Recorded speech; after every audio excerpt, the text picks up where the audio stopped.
टिपेश्वर अभयारण्यातून आलेला वाघ याची शोध मोहीम जी आहे आता सुरुवात झालेली आहे. हा वाघ पकडण्याचे राज्य सरकारनं आदेश दिल्यानंतर यवतमाळची जी टीम आहे ती टीम दाखल झालेली आहे आणि ती येडशीच्या अभयारण्यात पाहणी करताना दिसत आहे. याचं आधी लोकेशन त्याचं सेट केलं जाईल, त्यानंतर जी आहे ती त्या वाघाला ताब्यात घेण्याची प्रोसेस आहे. नेमकी प्रोसेस काय असणार आहे, आपल्यासोबत खोबरागडे सर आहेत, नेमकं आपण त्यांना विचारूया. सर, ही वाघ पकडण्याची नेमकी मोहीम कशी असणार आहे, कशा पद्धतीने राबवली जाणार आहे?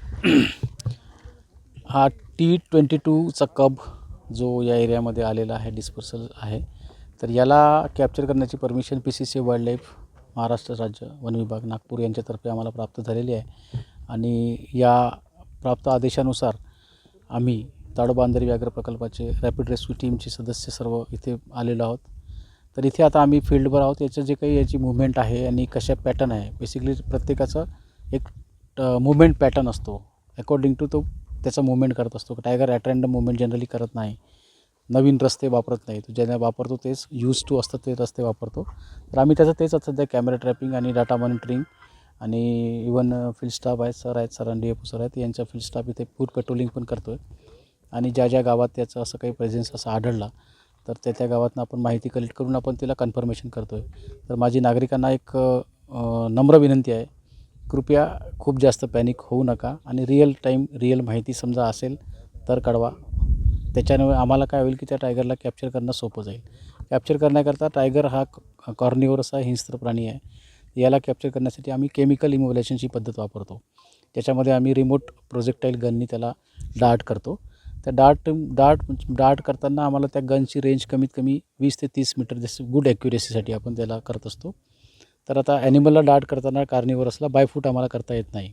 तर अशा वेळेस आम्ही एक तर व्हेकल किंवा मचान किंवा असं एखादी हायडिंग प्लेस सेफ, आम्ही रेस्क्युअरसुद्धा सेफ असणं महत्त्वाचं आहे. तर ह्या 2-3 गोष्टीचा वापर करू आणि स्ट्रॅटेजिक पॉईंटवर त्याच्या मुवमेंटच्या अनुषंगाने आम्ही यू कॅन से ट्रॅप त्याला, म्हणजे काय त्याला म्हणते, त्याला बेसावध करून त्याला सावधगिरीने आम्हाला शास्त्रीय पद्धतीने त्याला कॅप्चर करण्याचा प्रयत्न करणार आहोत.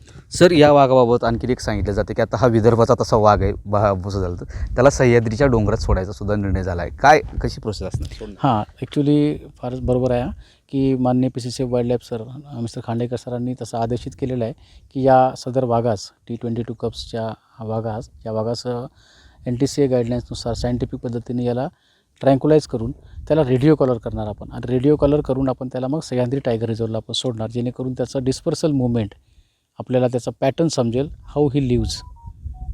सर, साधारणतः प्रश्न असा विचारणं अवघड आहे, पण तरी विचारतोय, साधारणतः किती दिवस ह्याला लागू शकतील? सर, याच्याबद्दल आता एक्झॅक्टली आपण काही सांगू शकत नाही. डिपेंड्स ऑन द ॲनिमल, कारण हा ॲनिमल फ्री रेंजिंग आहे, राजा आहे. तर राजाच्या मर्जीनेच काम होईल. त्याच्यामुळे आम्ही प्रयत्न करू की त्याला जितक्या शक्य होईल तितक्या लवकर आम्ही कॅप्चर करून त्याला जेरबंद करायचा प्रयत्न करू.